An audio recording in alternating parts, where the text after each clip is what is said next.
আসসালামু আলাইকুম ওয়া রাহমাতুল্লাহি ওয়া বারাকাতুহু। দেখতে পাচ্ছেন বন্ধুরা, যেখান থেকে দেখতে পাচ্ছেন যে আল্লাহ পাকের ঘরে আমি বর্তমান আছি। যে আল্লাহ বলেছেন যে দুনিয়ার জান্নাত হলো আমার ঘর। দুনিয়াতে আল্লাহর বান্দারাই তৈরি করেছে, যেখানে ইবাদত আল্লাহ পাকের করা হয়। বন্ধুরা, আপনারা দেখবেন অপরকে দেখার সুযোগ করে দেবেন।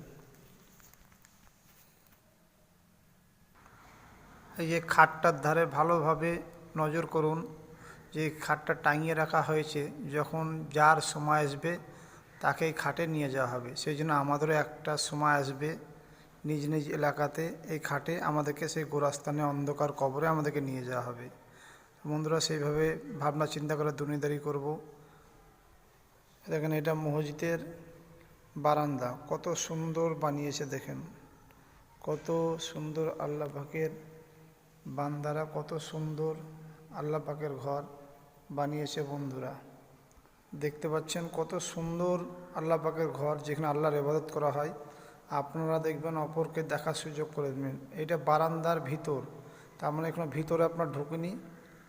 কত সুন্দর বানিয়েছে, মিস্ত্রিরাও সুন্দর কাজ করেছে, আল্লাহর বান্দারাও খুব মনোযোগ দিয়ে আল্লাহর রাস্তায় টাকা খরচা করেছে। দেখতে পাচ্ছেন এই যে ভিতর কত সুন্দর বানিয়েছে, যে এসি দেখুন। বন্ধুরা, কত সুন্দর আল্লাহ পাকের ঘর আল্লাহর বান্দারা বানিয়েছে আল্লাহর ইবাদত করার জন্যে। আপনারা দেখুন, অপরকে দেখার সুযোগ করে দিন। বন্ধুরা কত সুন্দর দেখুন, বন্ধুরা কত সুন্দর বানিয়েছে। এই যে বাহির দেখতে পাচ্ছেন, এই যে দোতলায় উঠছি দেখুন, এই যে দোতলাটা কত সুন্দর বানিয়েছে দেখুন, কত সুন্দর দোতলাটা বানিয়েছে। বন্ধুরা, আপনারা দেখবেন অপরকে দেখার সুযোগ করে দেবেন। দেখতে পাচ্ছেন বন্ধুরা কত সুন্দর। আলহামদুলিল্লাহ, প্রত্যেকটা মানুষকে এইখানে ইবাদত করার তৌফিক দান করুক আল্লাহ। আল্লাহর হুকুমকে মানার তৌফিক দান করুক, দিনের বুঝ দান করুক। প্রত্যেকে শেয়ার, লাইক, কমেন্ট করবেন বন্ধুরা।